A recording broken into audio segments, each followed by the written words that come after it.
Welcome everybody to episode 15 of Final Export, our weekly AMA that we hold here at the Pink Flamingo Social Club.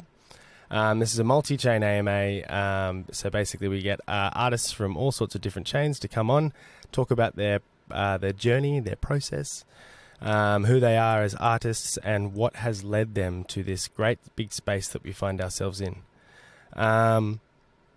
So, without further ado, we've got three guests. We were going to have the four guests. Trying to speak properly. With us today, but we have three. Burger Picks will be joining us again next week to catch up with what they're doing. But we have NekroFux. We have Flair Angels, Creepy from that crew, the artist of that project. And the team, Doan and Tan from Void Armada. Welcome, guys. Thank you so much for joining me. For me, the morning. For you, maybe the evening. Thanks for taking your time. NekroFux, I know it's very early for you. I don't know what time it is. It's 4 a.m. 4 a.m. I'm just having my coffee. I'm sorry to throw you into such an early day. No, it's all right. It's all right. I'm just having my sleep. Yeah. Okay. Well, at 3 a.m. I'm also kind of lacking sleep this week, so I don't know. Maybe we're on the same level. All right, guys. Lacking of sleep. I'm going to get into it. Basically, like, this is how the format works, right? I'm going to go to each kind of group and each artist and project. We'll talk a little bit about like what they do as artists and then where they come from, their kind of background and basis. And then we'll open it up to the floor. People in the audience, feel free to use the chat room the Final Export chat, to pump some questions down in there and all that sort of stuff, depending on what you want to do. But yeah, let's get into it. NekroFux, my man. So NekroFux is a digital artist. He's working on a generative PFE project at the moment called Necro Demons. His launch date is not yet decided. He's still about 80% through it, I guess. He's trying to get it finished as soon as possible. Could be next month, he reckons. But he works in Photoshop. He's been working with Photoshop for a very, very long time. He says he's switching to Clip Studio Paint. I would love to know a little bit about this program if you had the moment. But yeah, he's making drawing, printmaking, and sculptures and all sorts of stuff in the past. So he's a very versed artist. Now he's more focusing on his digital drawing and his illustration. So his illustration is like lowbrow cyberpunk style. I will drop a shitload of photos and images in the chat. Don't worry. You'll all get context to this. But NekroFux, how are you, my man? Tell us where you are in the world, and tell us a little bit about you as an artist, where you began as an artist, and maybe just speak for as long as you want.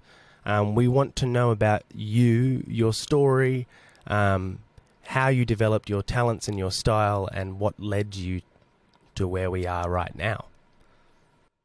Yeah, okay. Sorry if my English is awful. Man, take your time. Do your thing, brother. Yeah. Okay. I'm NekroFux. I use this alias for NFTs, but you can call me. My real name is Krishna. I just started NFT on September last year. I've been doing art since I was a kid and started to make living from my art since 2008, 2009. I'm doing so many medium and so many styles. I was doing paintings, sculpting, printmaking. I'm graduated from a printmaking school, printmaking division, my school. Yeah. Mm-hmm. At that time, I'm doing so many fine art stuff before I started my illustration career. Like Yeah, a lot of different things, like many different things. I always try many things.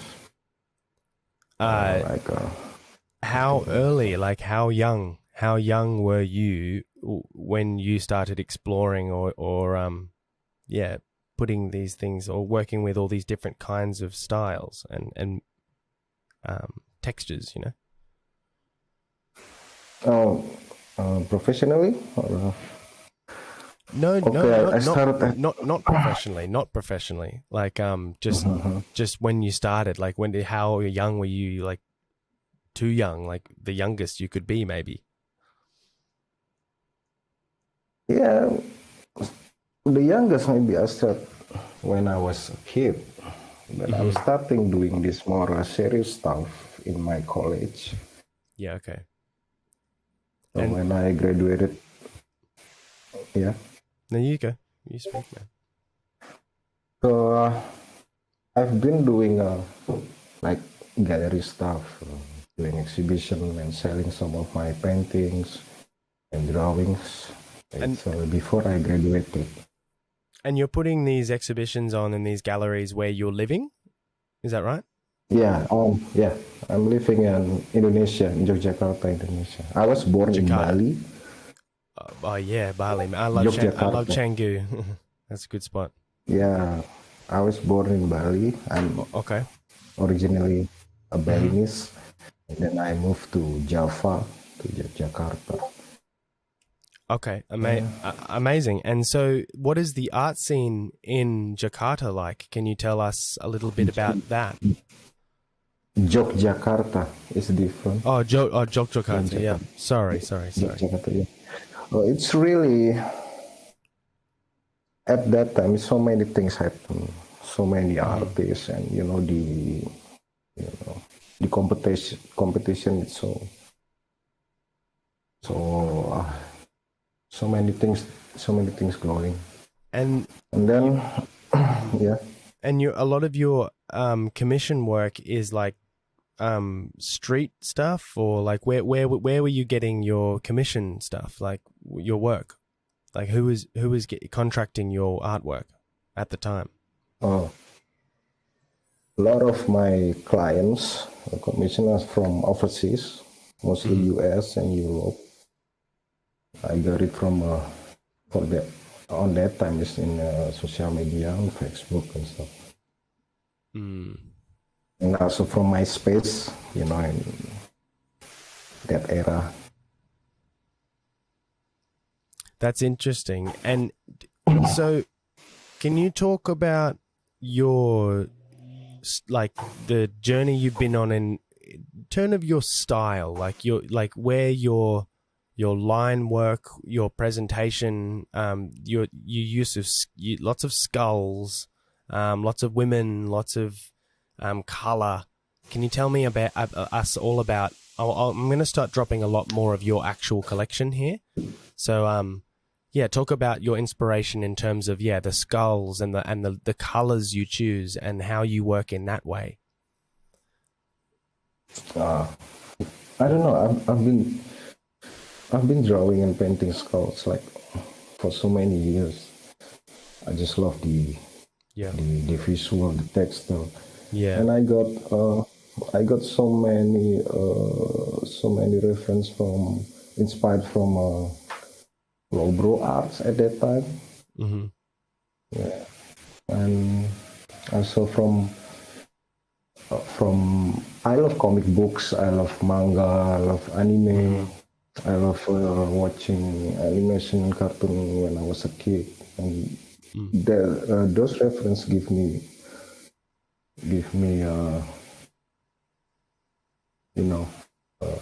inspiration. Give me inspiration, yeah. For me. I'm very interested to know, was there any time where you use black for your lines and for your work? Was there a time you use like black before you kind of? There's no black in these works. It's like it all exists in the one tone of color. So you know, was there a time where you used black? Yeah, before I'm doing NFTs, actually, I used to draw a lot of stuff for metal bands in the past. Okay. Yeah, I'm using a lot of blacks and dark tones, but Okay. I feel tired. You know, I feel bored to do that. I want to have some, you know, like more not too contrast colors with the lines. I mean, like more, I don't know, more shooting, more. It's I'm really, just trying to experimenting. Yeah. I think it's good. I think maybe you're stepping into your world, right? Yeah. Because it's like we can all see, and if you look at all, you know, your commission work and your fine art work, you can see your journey. But the way that Yes. that has carried through, that you can see the very distinctly, this is yours. This is your style, you know? Yeah. It's really awesome, man. More Thank on you. more on the collection. Can you talk about where these characters come from? Like, do you just kind of throw things on a page and put a character together, or are you kind of telling stories in your mind as you build these things, kind of thing? Yeah. Sometimes I think about the story, you know, like the character story, but many times I'm just like, first I'm doing sketches and I think this one looks cool. And I put it. Before I make a one piece, I used to draw so many sketches, like maybe 4 or 5 for one piece, and then I just pick some for and sometimes I use like 2 or 3 sketches and I combine it. So the process of me sketching is like more took times than the actual working for the pieces. I can relate to that process quite a lot. Yeah. The sketching process is something I've never wanted to get rid of. Yeah. It's a fun part because you can. I Yeah. I don't know about you, but you know, like the way you use your hand when you're sketching, like the way you literally use your fingers is different to when you're lining. You know. It's just it would never it's very interesting. So you're saying each piece has many sketches. The sketch is it's a very big part of this whole process. I think yeah. Sometimes I'm collecting some few sketches from my past artworks and then I combine it to make a new piece, something like that. Yeah. You said you're 80% through this collection. So what does that mean? Like, for the collection, what do you see? Where does this go? Would you see yourself exploring? You said you love comic books. Would you see yourself maybe exploring doing panel work and putting a graphic novel together or something?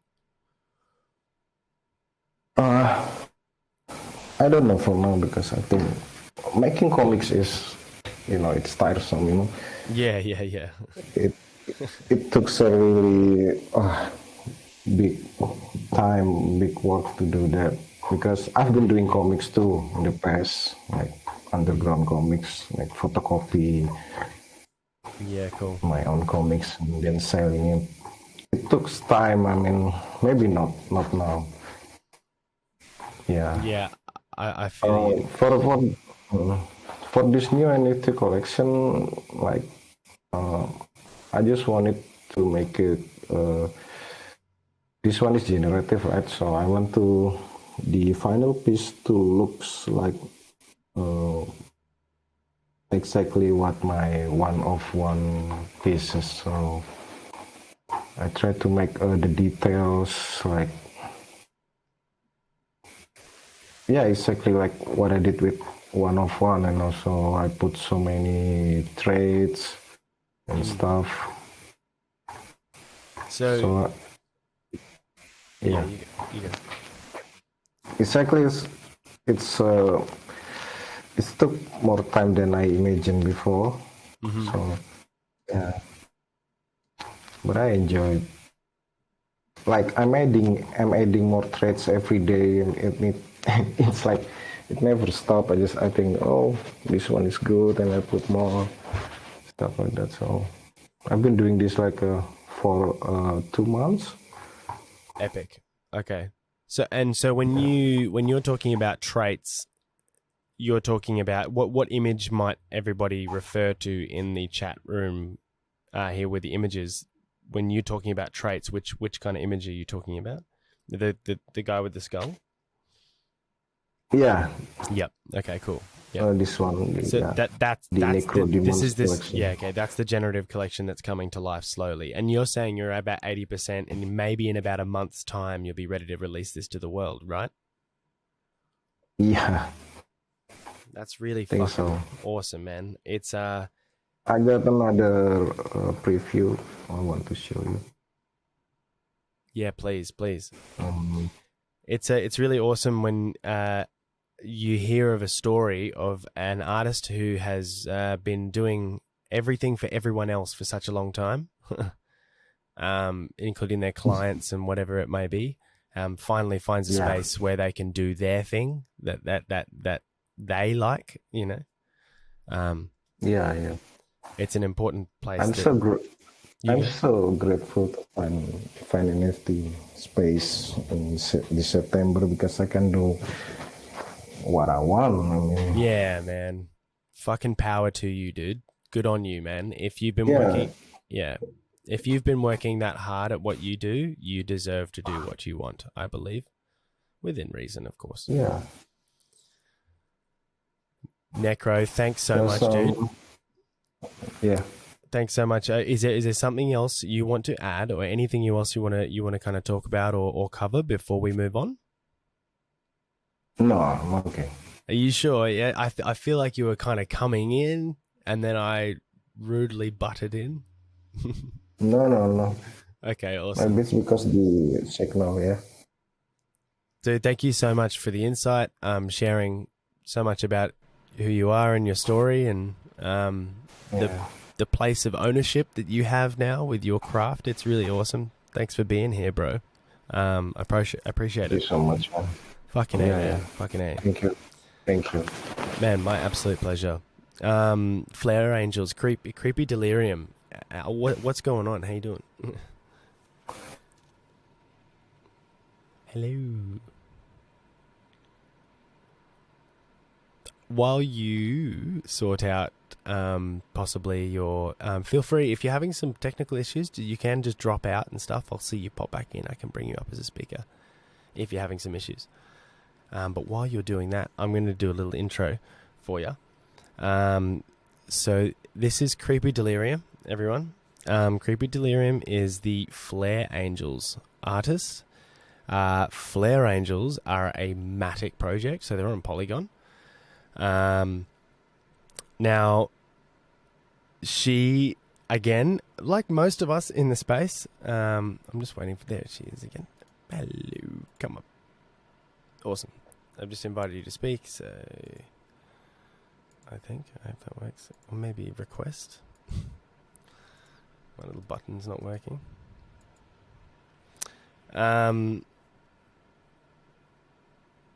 Creepy.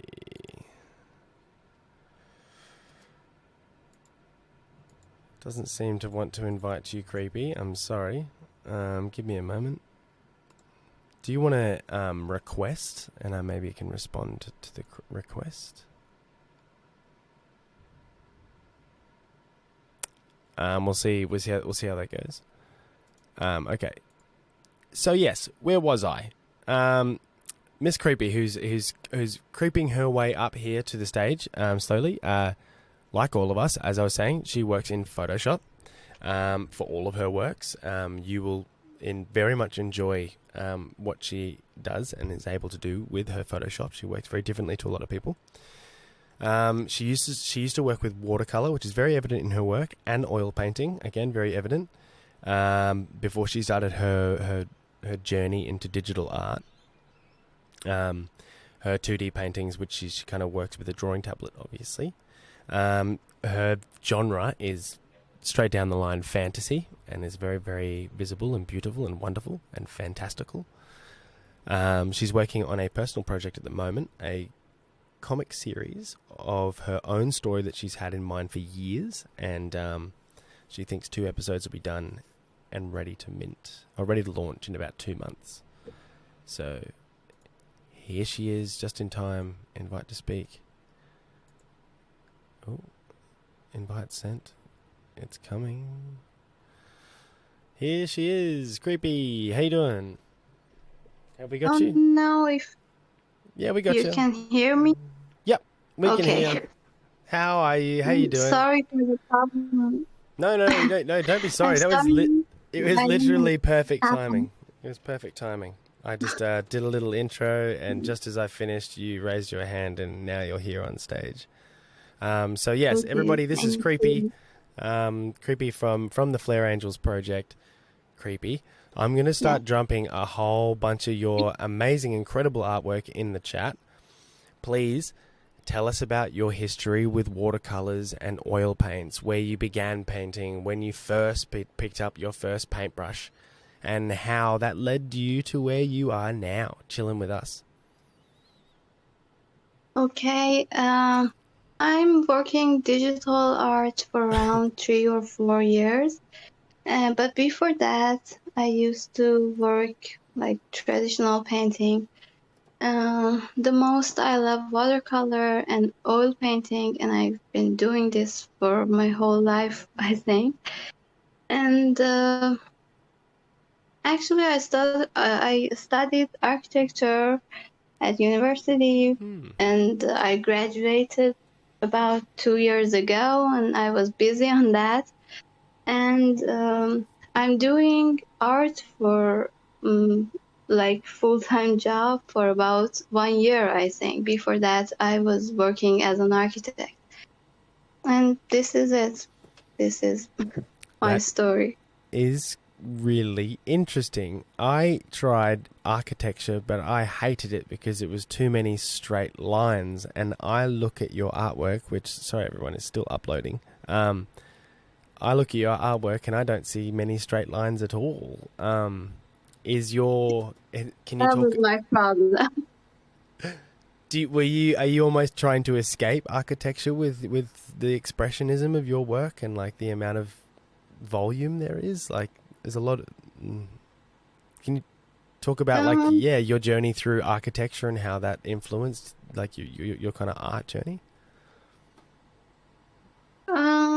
I love that. I can't say I didn't like architecture, but I always loved to create more, and there was some limitation in that. And I think I always knew that I'm not going to do this for my whole life. I just needed a chance, and I found it for about a year ago, and I'm happy with that. That's incredible. So when did you and how did you first get introduced into the NFT scene in particular?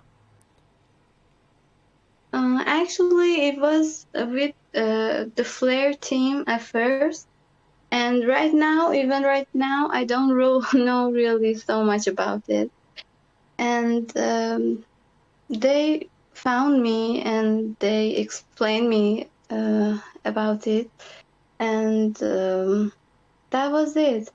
It was really a big thing in my life. I'm 23 and I had no such a big experience in these kind of things, and I didn't really know anything so much about this, but they trusted me, and I'm really thankful for that.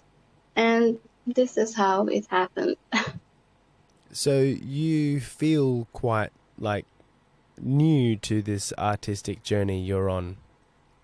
I mean, 23, I mean, it's young, but still, as an artist, most artists, like you said, you start at quite a young age, right? So, Yes. does it, yeah, like, do you feel like you're at the very beginning of a long journey ahead? I think I am. I'm learning really.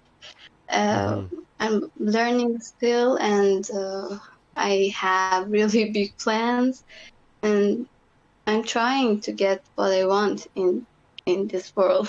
You know. That's awesome. That's so beautiful. I'm doing the same thing, by the way. Can we talk about where you begin? I can imagine. I mean, firstly, some of these are they evoke such oil paint techniques in a digital way. Can you talk a bit about that? About transitioning your, you know, a lot of people. I'm going to blabber a bit, but a lot of people seem to, when they make the transition from their physical to the digital, there's some distinct change of style in a way. But it seems like you've taken the oil paint aesthetic and the use of light and the softness and taken it over to your work in the digital space. This is all very intentional, obviously, but can you talk about painting, like more painting as the digital form? Yes, I don't think if I'm really a digital artist yet, because I started this, I said, for about 3 years, I think. Before that, I used to paint, and I don't really know about the digital world really. I learned it on my own. I only use Photoshop with that. I learned it on my own. And I just do what I did when it was physical. It's not really different for me. Just the difference is because when I was doing it physical, I was in lack of time, mostly because of my studies. I used to work on really a small piece of papers, and that didn't let me create any characters. As you see, I think most of my work at that age was not characters. But when I started digital art, I could be better in this and start to create the characters I had in mind. And in this case, it was a really improvement for me, I think. But in other case, I don't think I don't really feel any kind of difference. I think it helps. Digital art really helped me, but nothing really different for me. That's so. Maybe I don't know the difference. Yeah, because I said I just learned it on my own, and I do whatever I know. That's so cool. Mainly just because, like, yeah, these are still some of these are digital paintings that you're doing on Photoshop. Yes.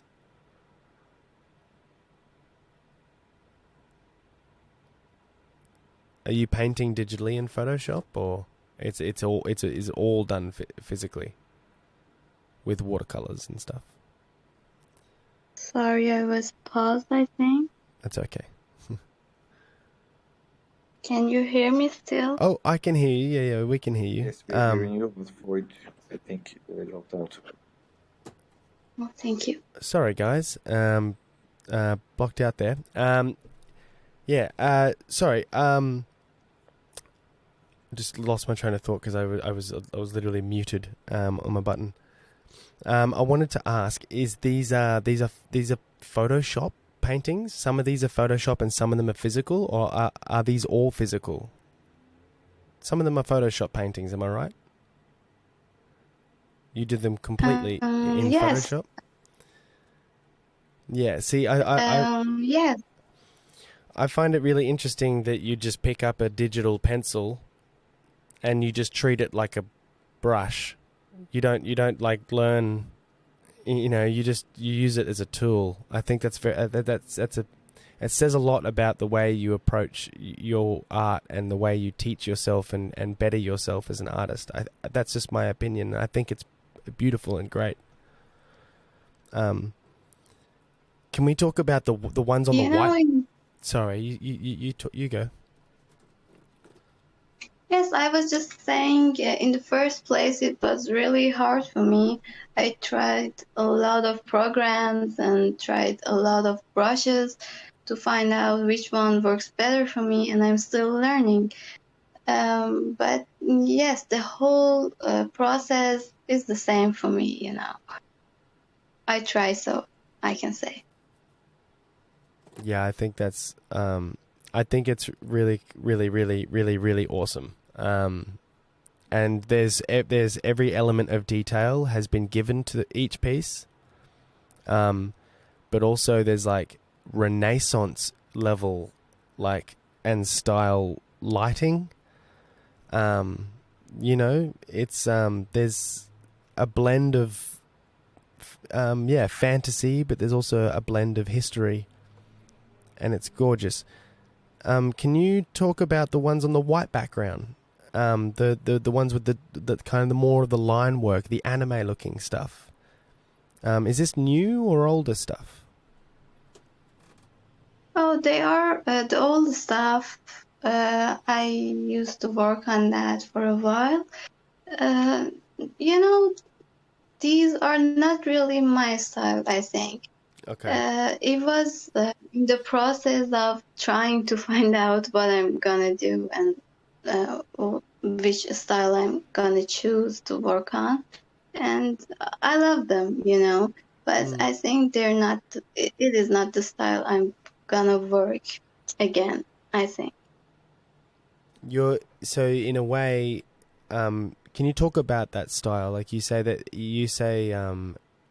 this is not the style I want. Can you talk about the style that you do want, what you're trying to create, what you know, why you choose photorealism and why all this level of story and detail? Can you talk about these decisions?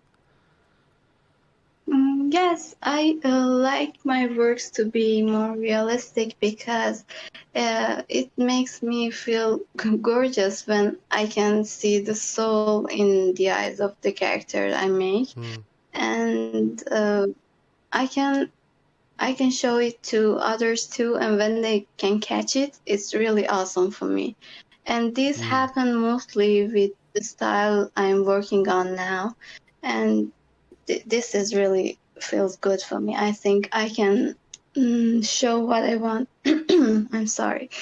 I think I can show what I want to show better with this style I'm doing, and I'm really more comfortable with that. And I really love the details, working on the details, and I enjoy it, and so I do it, you know. Do you get kind of taken or transported to this world when you're drawing? Of course, I believe mostly in this world, you know.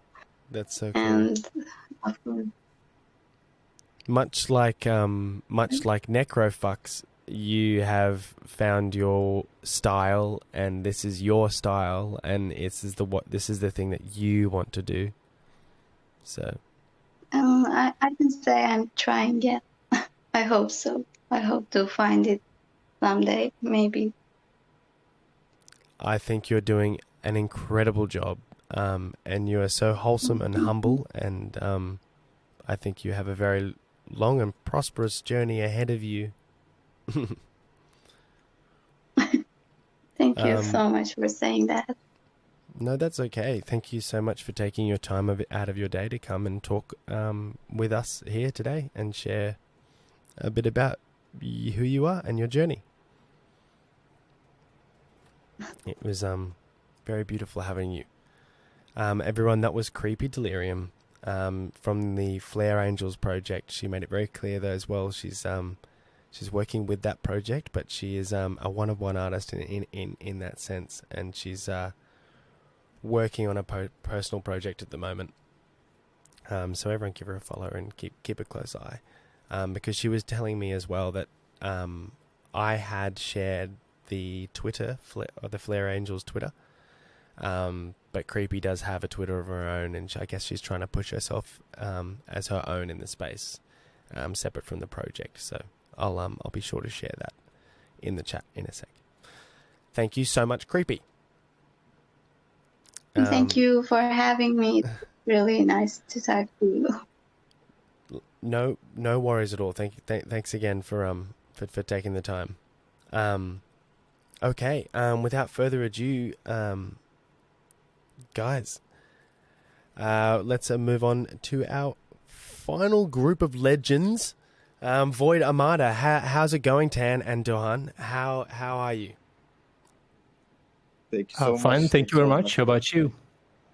Absolutely incredible, and amazing. It's going to be a good day, and it's an early morning here, so yeah, it's a good day ahead. Yeah, it's good. It is. Very excited to have both Tan and Duan on the show. They're bringing in something a little bit different. We have usually people kind of want artists that have a pen in their hand at most times. I'm sure there's a pen involved at some stage of their development. But these two geniuses work in the cinema kind of 4D Blender, 3D modeling, world creation realm. So both Tan and Doan work in Unity, Cinema, 4D, Blender, After Effects, and Photoshop. So they use the 3D models, and they use coding to create generative art with these 3D models. So they're using Unity shaders, they create procedural textures, all that sort of stuff, and they build beautiful looking, textural, extremely detailed, and I believe playable pieces of art. So they're both game developers, which is fun. I guess that's where they maybe have formed their incredible partnership or team. And then since the ships are all game ready, like I was explaining before, all the pieces of art are actual playable pieces of art. So this is fucking rad. We'll hear a lot about a different form of art that's not just using your pen and paper. So Tan is actually also a seasoned musician as well as a 3D artist and a great game developer. He's mostly known for his electronic music projects, Porteco and Cava Grande. He does his own music videos and visuals and all that sort of stuff. Very multi-talented demon. And Dohan is a generative artwork creator, coder, game developer, NFT 101 freak, I'd imagine, creating NFTs since late 2020 when they kind of all started to pick off. Their pre-sale mint is coming up, so it's a pre-sale mint date is the 4th of April, and it's a public minting. The public minting is on the 5th of April, so it's all boiling up, and there's been an incredible amount of work that's been put in to this to what these guys do. So Tan and Dohan, we've actually had a bunch of pairs or teams of artists that have come on the show previously. It's completely up to you guys how you'd want to do this, but we'd love to hear about either just both of you, exactly where the story began for both of you and how that's led to the space and to the project and to where you are now. Or, if you want, tell us exactly individually where both of you have come and where the collision happened, and then how that's all kind of brought us to Void Armada. Take it away, guys. I think it's safe to say that this journey began like about 6 months ago, and I'm good friends with one of the developers of Portalets, which is on Fantom, and I'm friend with Apso, who's one of the founders of Modern People as well. So one day he phones me, and then he says, hey, we're doing this 10K avatar project, and would you like to DJ on Discord? And I was like, okay, I don't know, like the 4 words you just used there. What do you mean by 10K avatar? And why on Discord? Why am I DJing on Discord and everything? I mean, I was into NFTs because Dawn put me through it like a year ago, because Dawn has been into crypto and into NFTs since the end of 2020. And he's been he was a experienced NFT artist already, and he got me into it. But I didn't know anything about the collections. So anyway, I actually went through and I DJ'd on Portalet's Discord, and I didn't understand what was going on, because people were like, like posting the images, and they were like minting, and I was like, okay, isn't that the artist that's like minting the NFT? Why are people minting something? I really didn't understand any of what's going on. So, and then obviously he explained it to me like days later. We talked for like hours on the phone, and I was really interested. And I was really interested by the idea of creating procedural, generative art, and that just was like fascinating to me. But I didn't really had just any idea of making a project like that at the time. I was just interested in just like the whole technique of it. So I just kept asking UPSO questions after questions, So that's kind of origin of Void Armada. And eventually, Doğan and I are pretty close. I mean, we're close friends. We just like visit each other's houses and stuff like that. So one day I told him about this whole thing, and obviously he knew about the collections. And then I said to him, hey, what if we made spaceships? I didn't see any like spaceship collections or anything that much, what if we do it? And Doğan said, what did you say, Doğan? Remember at the time? Before the spaceship for the spaceship, I rejected Tan for about 5 times for about these collections because I have a studio. I'm preparing resins, testing so many epoxy resins, moldings, curing so many to-dos on me. And also, I'm generating new collections on different platforms like FXhash or AsyncArt, and also trying to do new algorithms, trying to generate new things on the AI also. But Tan always asking me these collections. But one day he came and told me, what about spaceships? And then I just thanked and come here. We have to talk about this. Because but he said no 5 times, yeah. Yeah. He said, no, we can't pull this off. It's impossible. It's an impossible task. It's impossible. So you guys are hanging out, and like you're at this point like super close mates. Don's doing his thing. Tan's doing his thing. Tan, you bring this spaceship idea to Don, and then the time is right, and you guys just want to just dive straight into it. That's basically how it works. No. No, keep going. The time. Fuck yeah. The time Doğan actually agreed to do it was when I said, "What if we did it in Unity, the video game engine?" And he was like, maybe we can pull that off, because I think since the beginning we wanted to do animated NFTs and like rendering 3D NFTs would be a huge task, and it's not foolproof, It's just you can have so much,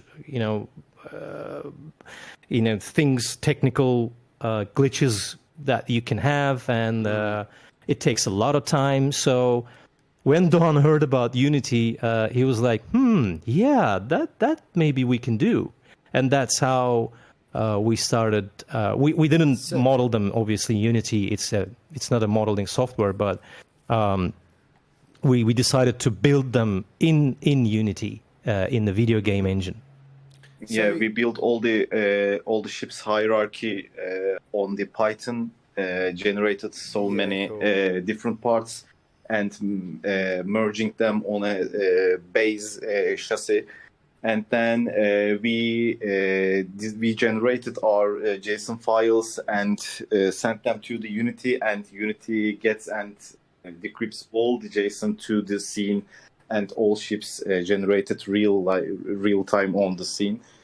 So our first MVP, yes, is like that. And then we rewritten all the engine on Python and Unity to get it to the final product, and it still continues to develop. It's insane. Yes. Can you talk about Unity as a creative platform? Like what it is like an artist to go into that platform or that interface and kind of start to explore and create something. Like what does that process look like? Is there a lot of conversation between you guys, a lot of drawings that go back and forth? You know, for the person out there maybe who's just kind of curious as to put their toes into 3D design, can you talk about its expressive nature, like where the creative really grabs it? Sure. One thing to understand is that Unity is a place where you actually bring things together, but not quite create. You can with some kind of plugins and everything like assets, extra assets, but that's not where you model your stuff. However, what you can do is when you get like your separate models there. So what we did was we modeled each different part in either Blender or in Cinema 4D, which are 3D modeling programs. So we exported them as FBX files, and you import them into Unity, and then you tell Unity about how to combine them. You need to put like certain nodes, which are like empty game objects, basically like a coordination point on the side of the spaceship, for instance, and you say this is where the wings are going to come. So, and then you write the code in a way that you try to make it foolproof. So if one wants to get into like video game development, I think they gotta probably start from. You need to create your own models first. This is definitely creative thinking, though. Unity is like, I see Unity is like a sort of, I think like a kindergarten, you know, it's just really fun. It's like a fairground sort of place, you know. You know what? It is, there's no arguing there, though that it is absolutely an intensely creative process, because I hearing what you're saying, I'm attributing it to like my mother pouring out these huge tubs of Lego I used to have onto these huge giant Duna mats, and I would sit there and build for fucking hours, man, 10, 12 hours. That process of digging through a whole bunch of set objects and shapes and rearranging and building them into an arrangement that creates this like structure. That was an insane exercise of my creative brain, I think, and so important. It's essentially what you do. And also, yeah, go please. No. I was just gonna say that's Legos are actually a really good analogy. Yeah, and also Tan is experienced on Unity. I'm so experienced on Unity like Tan, and for our first 2 months, we always generated parts on Blender and Cinema 4D. Then we give that object on the Unity, then run the Python and back and forth Python, Unity, Blender, back to the Cinema 4D, Blender, Python. About 2 months, we only worked on 6 parts to merge them perfectly and not collide with each others, to calculate all the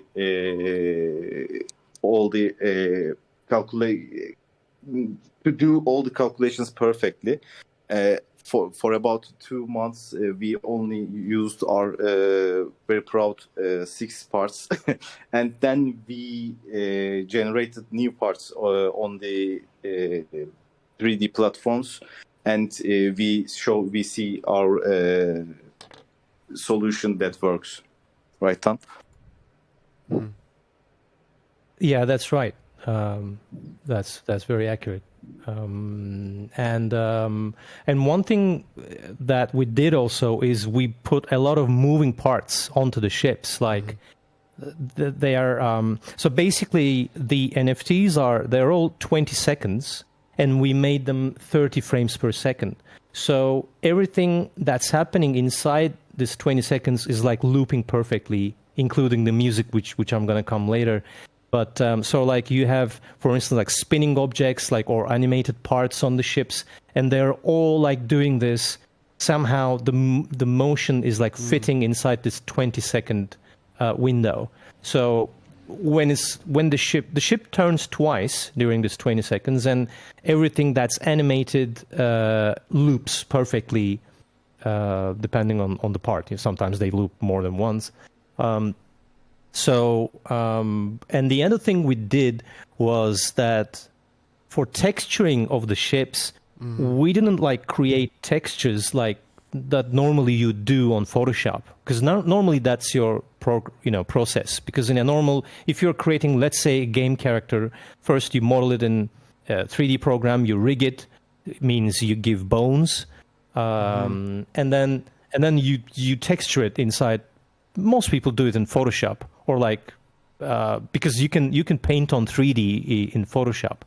But we wanted to avoid that, because if we did that, then we'd be severely limiting our type of, let's say, the type of textures and shaders or materials that are out there. So instead, we decided on doing that procedurally too. So we went for a shader system.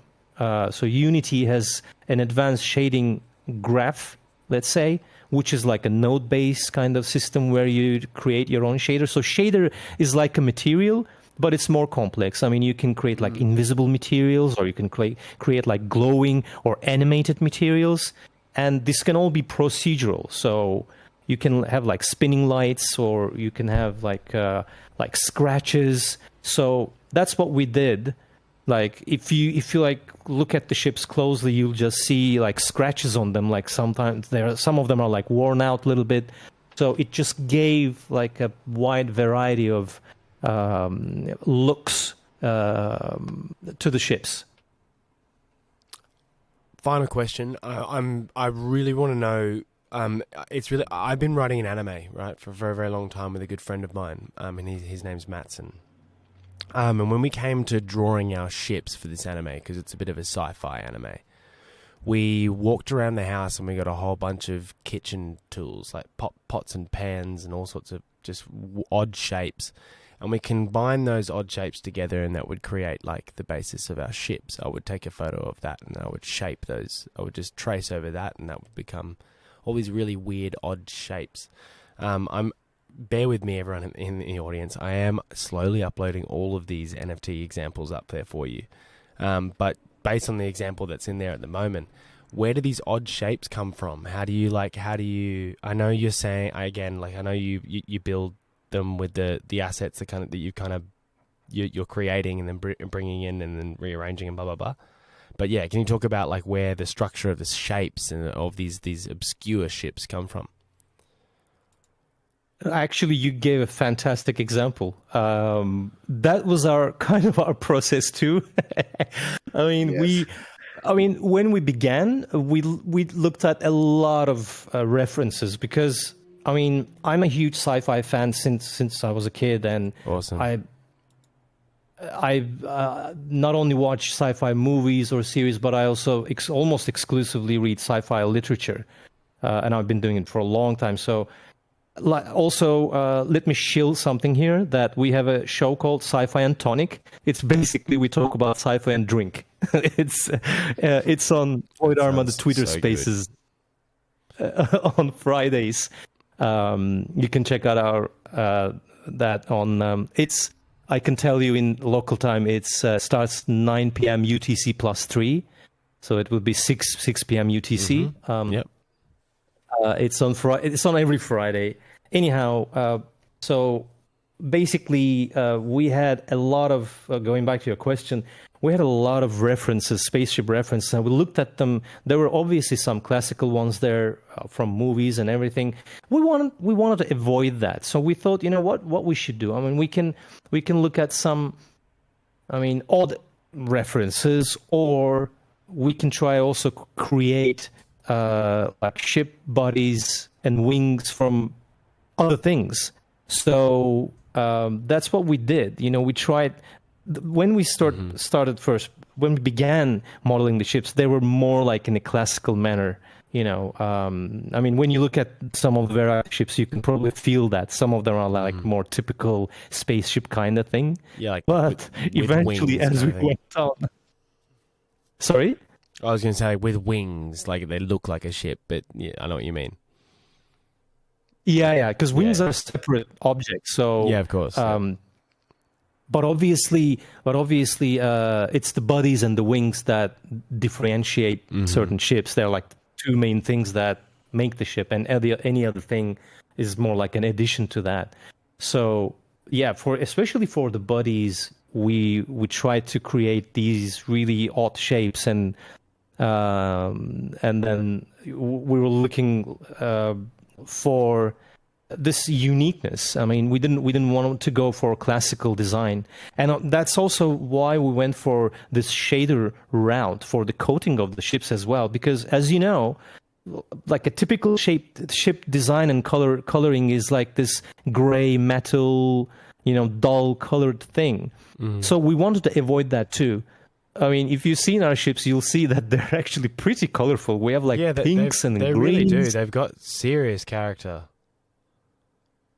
I mean, yeah, you go. No, I was not going to say it. Go ahead. Finish what you were saying. The textures and the colors are absolutely wonderful. And I'm just saying that you've taken this road, as they've come together. You're like, no, they need more character. They need more color. They need more oomph. They need more zazz, right? Well, yeah. And we wanted to have certain signature. I mean, if you look at like successful NFT projects, they are like so iconic. I mean, obviously, I think, by the way, I think Mingos are one of them. Definitely, we love Mingos. We love portalheads. I think when you see a Mingo, when you see a portalhead, I think they're like, oh, this is a portalhead. You know, you can say that it's very typical, it's very unique. You know, it's kind of iconic in its own sense. So that's what we want, because doing that in 3D is kind of trickier. I mean, it's not like, as you said, hand drawn with pencil. So it's kind of more difficult to stylize, I guess. I think though you've done a great job, because you just like, I mean, let's talk about the similarities, right, between something like the Mingos and this, right, or even portalheads or anything. One thing that you've kept consistent, right? Across the board, generative requires consistency above anything. Every ship faces the same way. I think that there is, to me anyway, and who cares what I think, but I see that orientation being this kind of the strongest point / that iconography that you're talking about to me, is like the way that they all kind of have that tilt to them. They're all kind of like going somewhere. You know, interesting. Yeah, that's really, to me, what stands out is that they're all their orientation is because they're so different, right? Every one of them looks so very different, but their orientation is extremely consistent. So, it's just my little 2 cents. That's interesting, actually, to hear. Yeah, guys, I think you're doing an incredible job. I mean, what's that? 10? What were you saying? I mean, we kind of did that naturally. It was not extremely intentional. We thought, it looks this way, because we wanted. One of the reasons maybe we had to do it like that was there are a lot of other components on the ship, which we haven't talked about yet. Like we have jump drive, we have engines, we have turret weapons, we have projectile weapons like rifle weapons, and these have interchangeable attributes, right? Yeah, these are all attributes. Yeah. Okay. Wow. Okay. Yeah. Definitely. So we want to show all of them. You know, so we had to find an angle that would show off all these different components on the ship. That's interesting. It's really cool, right? What you're talking about is this thing that I've always been fascinated with, which is the law book of this fucking invisible law book that apparently exists, but it doesn't, for creating generative collections. It's one of the biggest, most amazing things about the NFT space to me is the dexterity of this what the space has done to the dexterity of the creative brain. And like when I meet with 4 artists every goddamn week, and every story, the only string line similarity or the string theory between everything is that they have figured it out. They don't know how, but they were like, all right, I need to do a generative. I'm doing a generative. What do generatives have? They have consistency. You know, I want to show my attributes. Like anyone kind of like teetering on the edge of like, how do I do this? How do I get begin? It's like one thing I've learned from talking to so many different artists is you don't actually learn. You just do. You just jump into it and you figure it out along the way. And that natural process of figuring it out is really what creates such interestingly, you know, introspective projects, right? And products.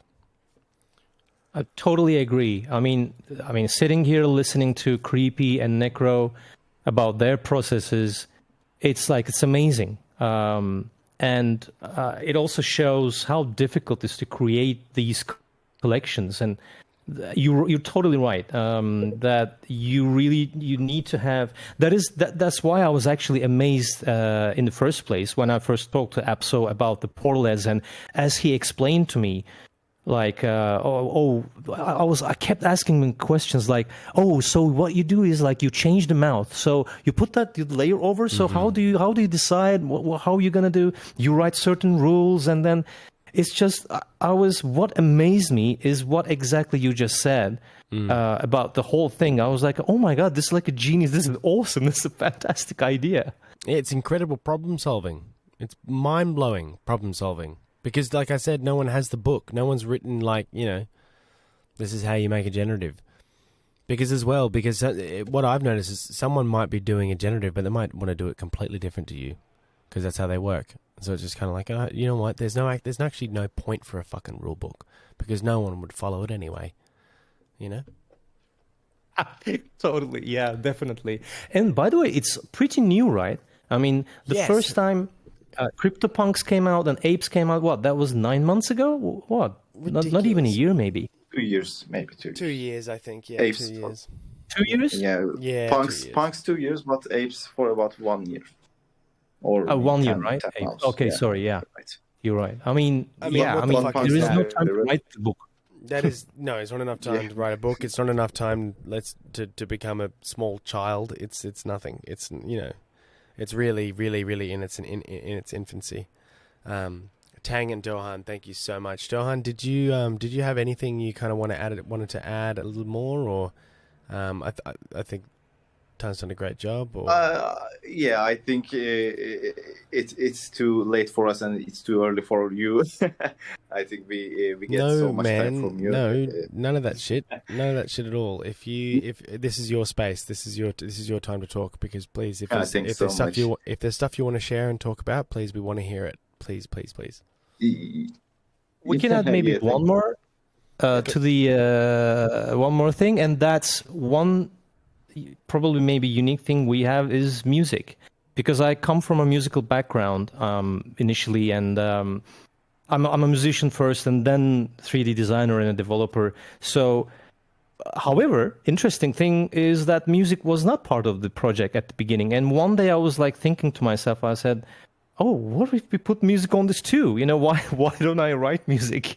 I mean, I'm a musician, right? So that revelation came much later, interestingly. And then we added the music, and we added in a way that the music tracks also have rarity in the project, and they affect the rarity. So we kind of added functionally there, not just to as a background music or something. And the music also loops as well. Mm-hmm. So this is something maybe we can add to it.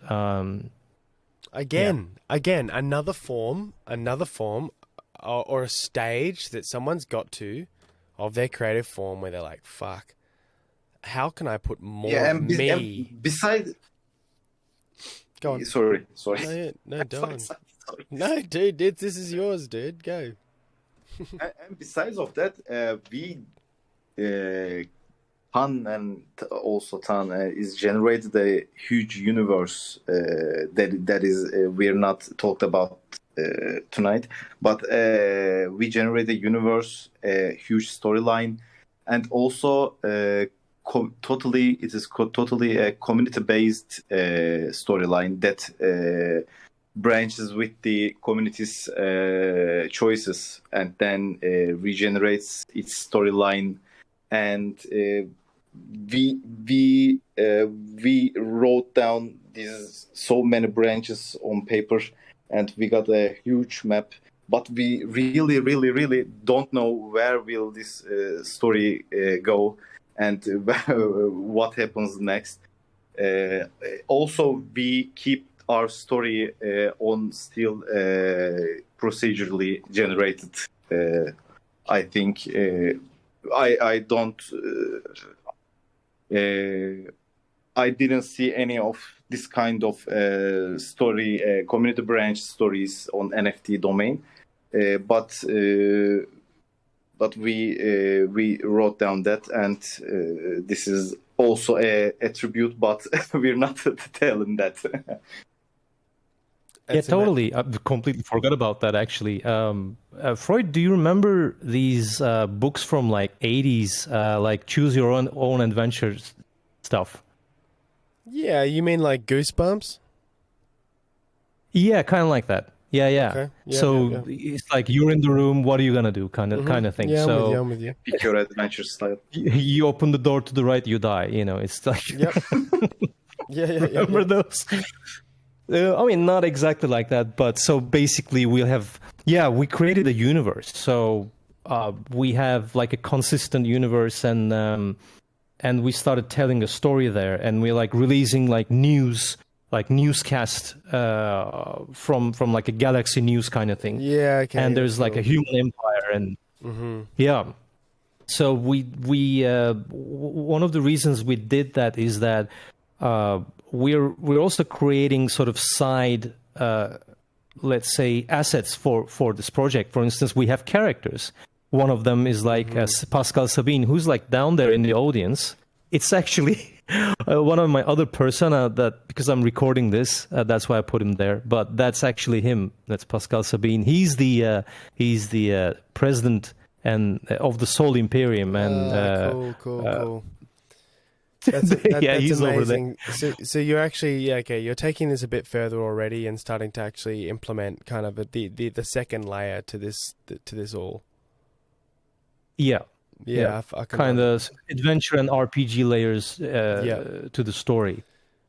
It's insane. It's so cool. And I think there's no way that you guys could be able to be kind of developing so kind of naturally and wholesomely, I guess is the word, unless you weren't just like a bunch of mates kind of pursuing and expressing yourselves in the way that you know best.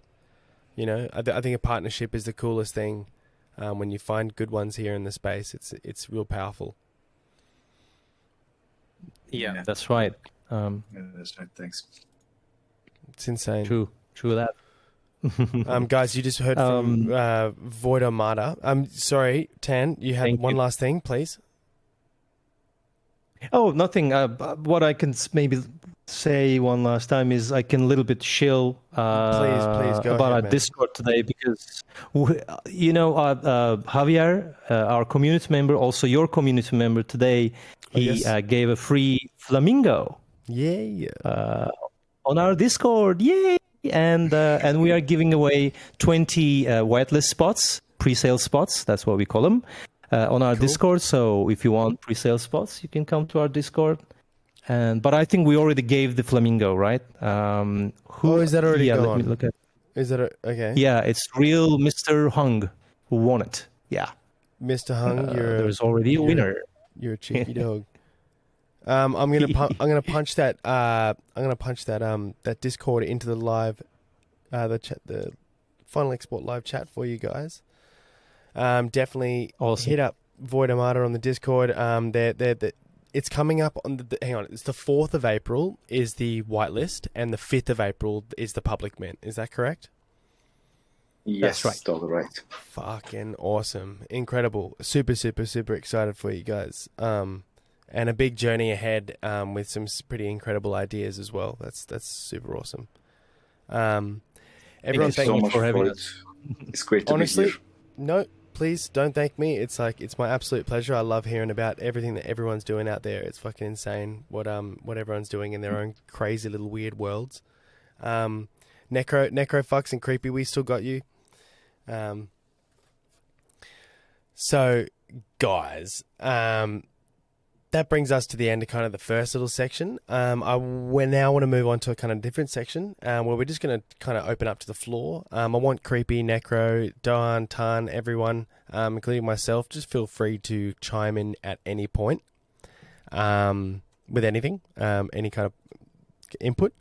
But I want to talk about the future of physicality as we step deeper and deeper into the digital art world. What is your opinion? How do you value the physical nature of art? Anybody go for it. You have the flower. I think Don would have some ideas. He develops physical art forms, like he said. I'm also a creative coder, and I'm obsessed with the terrains, real life mountains, stones, and real physical materials. I'm always try to generate all of that patterns in the from code, always mixing algorithms. So in 3D, I can make them easily, mixing all of them in one screen. But for about 1 year ago, I want to try that code generated, procedurally generated that terrains to make them live in real life. So I just hired a studio. It's a room size, and got a 3D printer and tried to generate that patterns like real life size, and then try to print them and then mold them. Epoxy resin using epoxy resin. I want to give them a real life resolution. So I think that I'm trying to. That my challenge is trying to give that code generated things to a life, to a soul on real life, because on screen they look really great, really sharp, and whenever somebody sees that, I want to touch them. I want to get their feelings from my hand, from my eye, maybe a smell, and really, I really love their feelings when I'm generating on the computer. And my journey actually begins on the physical life with this idea. For about 10 years, I'm on Unity site, generating games, writing experimental algorithms on GPU, also, graphics cards. I think it sounds like the physical aspect of all of this is extremely important in your minds, or it's something that's valuable. Yes. For you. Yes. Yeah, I think I'm the same. I don't. It's not. I'm illustrating a graphic novel at the moment, and I'm choosing to do it in ink, so I'm not doing it in digital. I'm doing it with pencil and pen and an eraser. And I think the challenge of that, there's something that physical about it, is really beautiful and intense. Creepy. Yeah, feeling it on is so different. It is. It's so much totally, senses unreal. totally different experience, I think. And something I want to try and hold on to for as long as possible. Creepy and Nekro. So many how do you feel about? Sorry, Don. Yeah, Creepy and Nekro. No. Please, how do you feel about the whole touching into the physical aspect and the value of the physical side to artists and artists' work? Oh, yeah, I think it's still. I'm still appreciate the physical works because I really enjoy the process of touching it, and sometimes I can feel the texture of paintings with my hands. It's still different with digital stuff. Do you, if you were to print, like, do you print a lot of your work, Nekro? Like, do you print it out in large scale and frame that stuff? Like, do you find that when you take a digital piece of art and frame it or blow it up, it has a different effect? Yeah, in the past, I think, yeah, it feels good when you have working in digital and then print it, and you can hang it in your rooms with other works. Yeah, but lately I'm thinking that some digital works it's supposed to be on digital. I don't know, but yeah, I think I can enjoy the printing when I hang it in my room, stuff like that. It's like it's almost like I feel like everyone is going to print at least one, or do a really good job of printing at least one NFT in their wallet in the next 5 years. That's kind of where I feel like there's always going to be one piece of artwork that you need to print and put on your wall, I also like the digital frame things where you can switch the NFTs anytime you want. When you're collecting 100 NFTs and you can change it every day, I think that's good. Cool. See, that's physical, right? That's a piece of merchandise. Yeah. It's not too far removed. Creepy. Yeah. I want you to answer this question because I kind of know what your answer is, because obviously being an oil painter and the watercolors and stuff, obviously physicals are very important to you. Yes?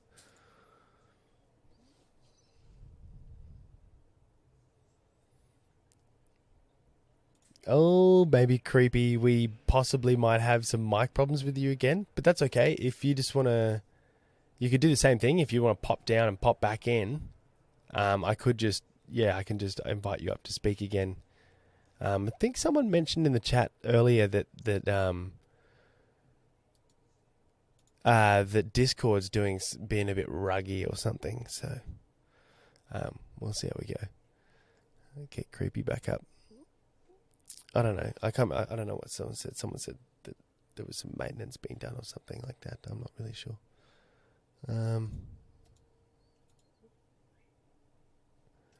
I am Here she is. Okay, nice. Creepy, are you there? Yes, I am. We can hear I don't know you. what's wrong. I'm sorry, really. I don't know. Honestly, I don't think it's you. I'd imagine it's probably Discord. So don't worry too much. Yeah. Did you want to carry on from that question? I heard that, and I wanted to say yes, absolutely. I love to do it physical the most, but at the end, I don't really care because I live in a world that is all imagination, you know. So it's not really important for me if the work is physical or digital, because everything I know, most of them I can say, are in my mind. So I don't really care because I can feel them. So I can feel That's the physical form of a painting. You know, it's crazy. I know, but that's just how no. I'm feeling. That is what these questions are for, to gain multiple perspectives from everybody, and that's super interesting, right? Like, the way I read the answer to that question was, you don't necessarily care because once your drawing's done, once it's out of you, once your mind has done its job and you've created this art, it's like you're not done with it, but it's like you just move on to the next wild thing you can imagine, right? So it's kind of just like, Yes, exactly. Because the So art cool. for me is not only the painting, you know. I just paint them because I want to let, for example, you to see this, okay? You see this, I have it in my mind, you know, and that's it. yeah. And it, for me, it's all about what the story is in my mind, and I don't care about the rest, you know. It's a great segue. I don't know if you know what that means, but it's a great way to get to the next question, which was about narrative. So we talk about physicals and we talk about the physical element. How much do you value and how important is narrative and storytelling in your art and the art that you create? Anyone can answer. Okay, I'll jump in. I mean, when we started, it was just ships.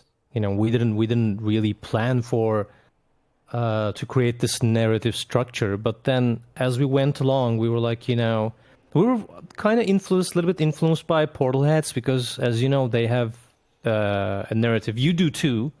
So we were really captivated by this, and we said, okay, let's think of something, and then we started creating the story.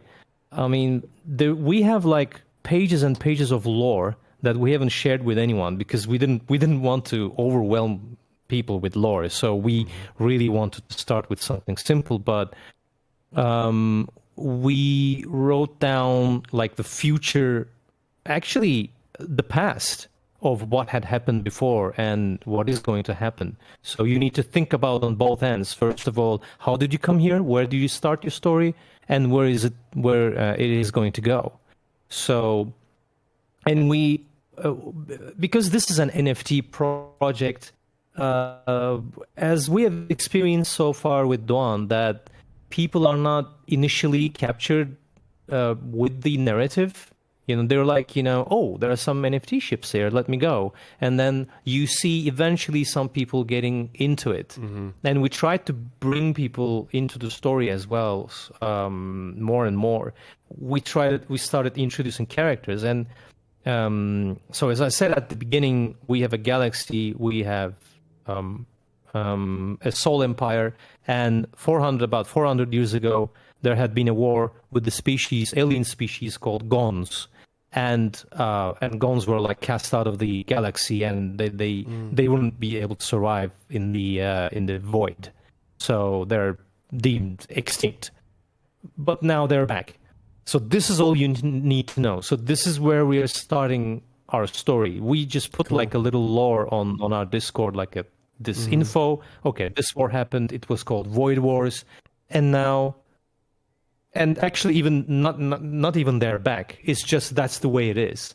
So with like teasers, we created like a narrative trailer where you see like an asteroid and there are like two smugglers on there, a woman and a man. And then they're suddenly attacked by this incredible force, and they confess their love to each other at the end. So it is pretty narrative and pretty romantic in a way, I love if you think about it, for an NFT project. And like I said, you have throughout the process, you found this to be important, right? This was something you always had to pursue or wanted to pursue because you deemed it as important as an addition to the art and the stuff that you were creating? Yeah, I think one of the reasons is it's, I think, twofold. One of them is to create a longevity for the project, you know, so that it will develop eventually, and then basically it will keep the community's attention on the story, because it will be both rewarding and they'll also take part in the decision. That's one thing. The other thing is, I think telling a fictional story is a great way to express yourself. You know, it's a beautiful form of art. And as you know, that people love fiction. I mean, it doesn't have to be in the form of specifically like novels or even movies or anything. I think a lot of legends, like mythology, ancient Greek mythology, or even, to me, even religion is part of a great fiction. You know, like the hero's journey or the story of Jesus. I think these are all, I'm not saying that's fiction, but they're beautiful stories, you know. You're right. I don't want to offend anyone here, but... fantastical elements, right? Like, there's so fantastical elements that become so iconic in so many ways, or just so evocative. They evoke immediate emotion. And it's actually the perfect example here is Creepy's work, right? And like that I look at your work, and in the way that you've created it, it immediately evokes fantastical concepts, which lean into narrative and stuff. You know, it leads you to assume as such. Creepy, do you think a lot about your stories and what's happening in the drawing? Is the narrative yes.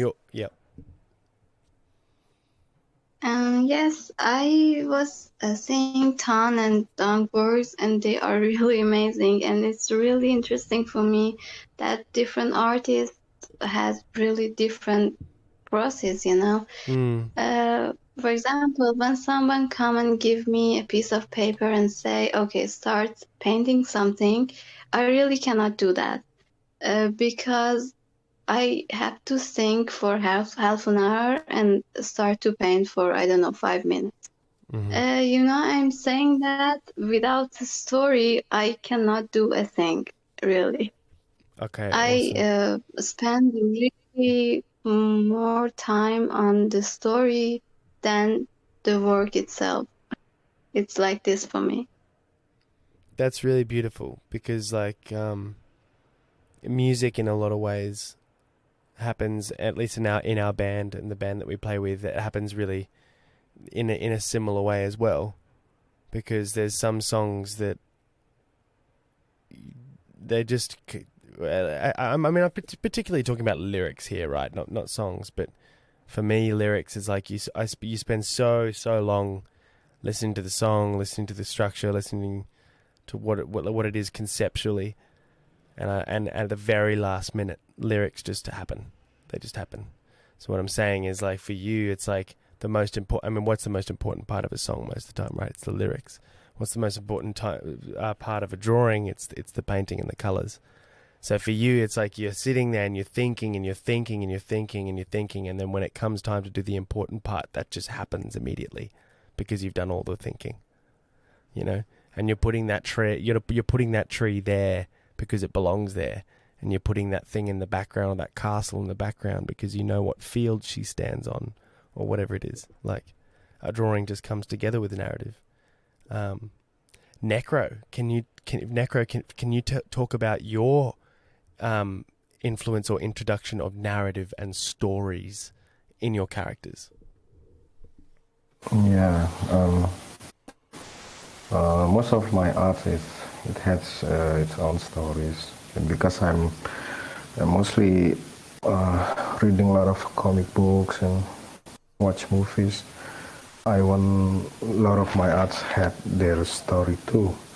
But sometimes I'm enjoying working on more spontaneous and abstract stuff. I think it's more challenging. Yeah, so no story, just starting. And no story. Yeah, cool. I like that. And so you're saying you find that way more of a challenge, yeah? Yeah, much more challenging and more interesting, I think.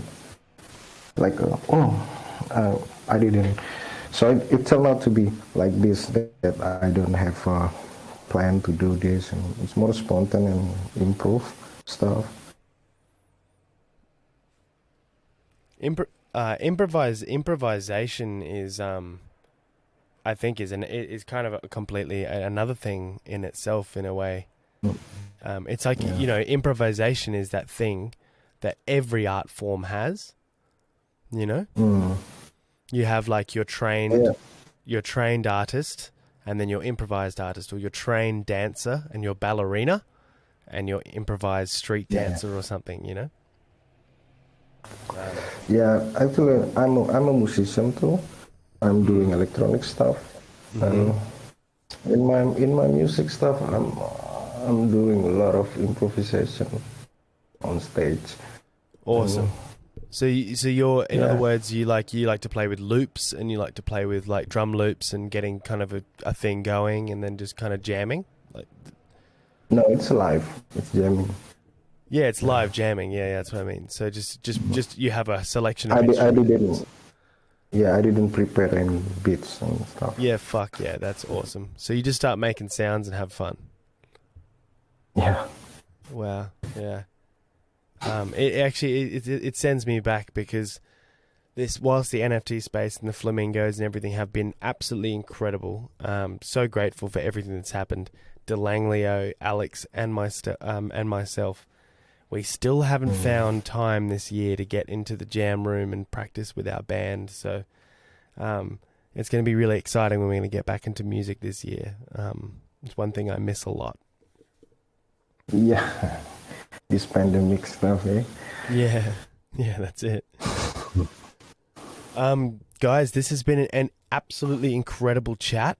I'm gonna kind of slowly bring this to a close, but I'm gonna keep it open. For anybody who has any other kind of things to say or add, or any last things anyone wants to mention, I'll just kind of leave it open just for a sec as we figure that out.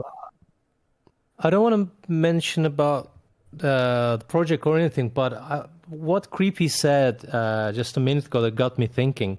You know, she said, if you gave me a paper and said draw something on it that I can't, I need a story. So it's like saying, you know, take a paper, draw a man.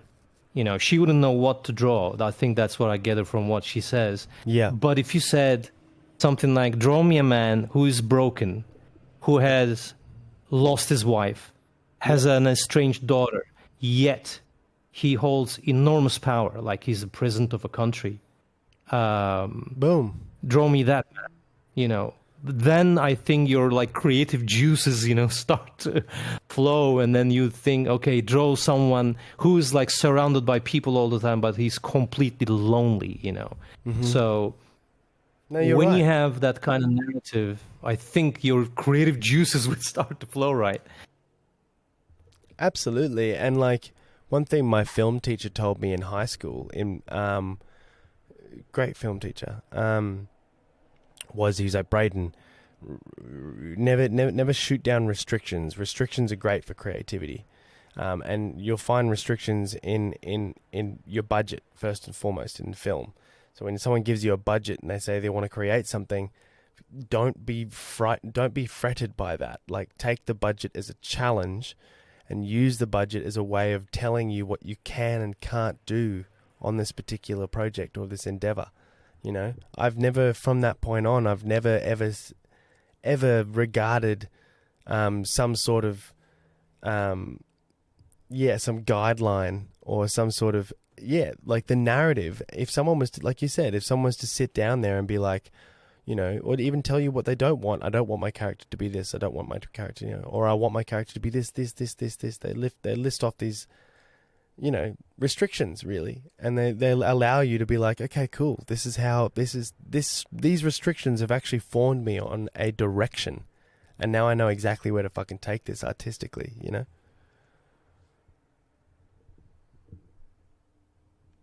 Bloody great, juicy, awesome chats with a number of incredible multi-chain artists. We have Creepy Delirium, who's from the Flair Angels project. She's one of our artists who also works for herself. She's got her own collections coming, so keep her eyes out. She's based on the Polygon MATIC chain. Creepy, I'm very, very curious. This new solo collection of yours, will that remain also on MATIC and Polygon?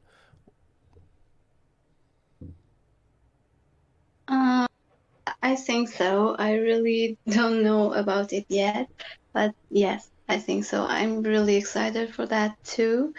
Before this Angel collection, I was really not comfortable with sharing my stories, but the Flair team got me the confidence of that, and so I'm really excited to share the stories. And yes, it's really good. I think you should be you should do this more often. I think you have an incredibly honest and very pure demeanor about you, and I think that honesty will take you a very, very long way in a space like this, especially with how incredibly dedicated you are to your style and your talent.